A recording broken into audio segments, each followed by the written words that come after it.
let's move on to the next topic at hand. Dredd. Oh, Judge Dredd. Okay, so I don't know how many of you guys are familiar with the Judge Dredd character. There's been a couple of movie adaptations over the years. He's a comic book character. I'm not. I'm also kind of a casual fan. This is Carl Urban under the mask too. So Billy Butcher, Johnny Cage. Oi, here, I'm gonna execute you. I did pretty good job with that. Uh, and it's basically a future where cops are given like these basically judge, jury, and executioner. It's like one man right there can decide your fate based on whether you stole a Snickers bar or you pushed an old lady, right? I'm pushing a lot of old ladies today. But I was like, it's always a cool idea. And the Sylvester Stallone movie got it pretty wrong because one of the things that that Dredd is known for is he never takes off his mask, and Sylvester Stallone took off his mask for a lot of that movie. And then we got the Carl Urban version that was a lot more faithful. That was also a pretty cool movie.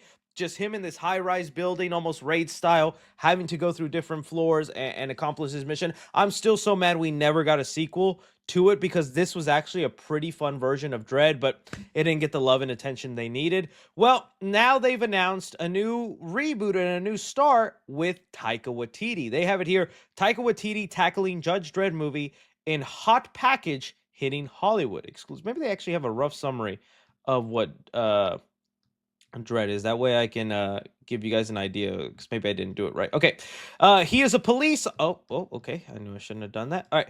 He is a police officer in the bleak future metropolis of Mega City 1, part of the law enforcement corps that empowers officers to be judge, jury, and executioner. The character and his stories were a satire of the judicial system to the extreme. Dredd proved hugely popular, endangering I'm stopping there because I'm already stuttering on my reading. That's embarrassing enough. Anyways, that's the basic gist of it. And now, okay, Taika Waititi. The main focus I want to discuss here. Taika Waititi has definitely gotten a bad rap ever since Thor Love and Thunder, and I don't blame it. That is my least favorite Marvel movie. I don't like that. When I'm rewatching the MCU with my future child, I'm hitting play on Thor Love and Thunder, and I'm gonna go mow the lawn, and I'm gonna tell him, son, tell me when this garbage is finished. Everything else, I'll sit through. Thor the Dark World, Ant-Man Quantumania, I'll sit through it. Okay? But with that, I really thought Taika Waititi dropped the ball.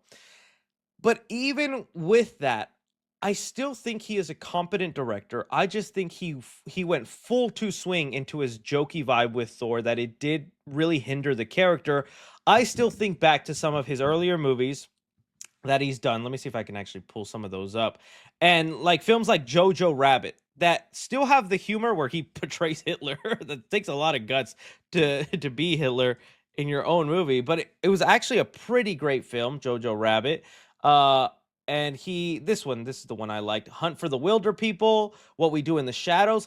I think he still has it in him, and I think Thor Love and Thunder was probably a bit of a wake-up call that you got to balance the humor. You got to know when to use it. You can't rely on it too much. You lean too far into it, you're really going to detach your audience. Judge Dredd, I think, is a character that you need to go a little bit more serious with. The humor can be there, not from Dredd himself. I think that's where you have like a secondary or a supporting character.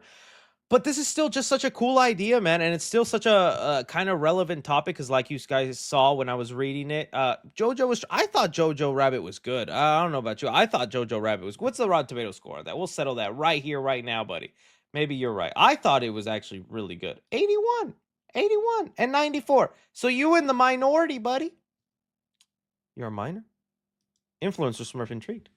Um, so with that, I think Taika Waititi could probably do a good job. I do think his action set pieces in Thor were pretty cool. It's just a lot of that bogged down humor I don't like. I'm willing to give it a shot. I was honestly even interested when he was in talks to do the Akira movie. He was supposed to do an Akira film, and that didn't end up happening. It looks like the studio that had the rights that lost it, so now he's moved on to this. But there's also been a lot of Taika Waititi projects announced that don't end up happening. You have the Star Wars one that I think is still probably not happening. That Akira one. You have this one now. He's definitely not coming back for Thor 5 if they're going to be doing that. So, yeah.